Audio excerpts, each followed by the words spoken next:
বোমা, আজকে রাতে আমার বোন আসবে। ফ্রিজে ইলিশ মাছ আছে, সুন্দর করে ইলিশ মাছের ঝোল করে রাখো। বোন আমার না আপনার? আমার? কেন? তাহলে তো রান্নাটা আপনার করা উচিত। Understand? You are better understand. এই যে শুনেন, আপনার মা কিন্তু আমার সাথে বেশি বেশি বাড়াবাড়ি করতেছে। উনি কিন্তু রং দেখছে, রঙের ডিব্বা দেখে নাই। আপনি ওনারা ডাক দিয়ে দিবেন কিন্তু, বলে দিলাম। এই আমার মা সম্পর্কে চুপ!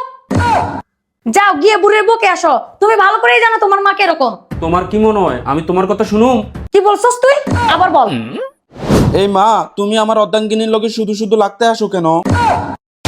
এই যে শাশুড়ি মা, অতক্কু আম্মা, আমার বাপের বাড়ি থেকে দেওয়া যে গয়নাগুলো নিয়েছিলেন ওগুলোর কথা মনে আছে?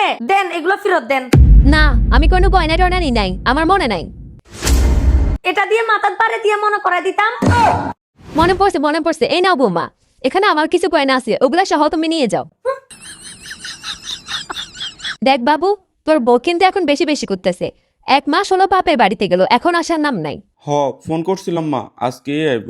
দিন দিন দেখি ভালোই উন্নতি হইতেছে, ভালোই মুখে মুখে সোবা করে। মা, ঠিক বলছো, আজকে আইও, দেখে নিমুনি ওরে। এই তো আসলো মনে হয়, চলেন। বউ, তুমি আসছো? আমার কিন্তু বাসার সব কাজ করা শেষ। দেখেন আম্মা, আপনাকে বউ চলে আসছে। গুড। আচ্ছা তোমরা কেউ কি চা খাবা? আমার লোক কি বৌমা আইসেই চার কথা জিজ্ঞেস করতেছে। হ বৌমা, খাবো খাবো। তো খাইলে গিয়ে বানান আর আমাকে 1 কাপ চা দেন।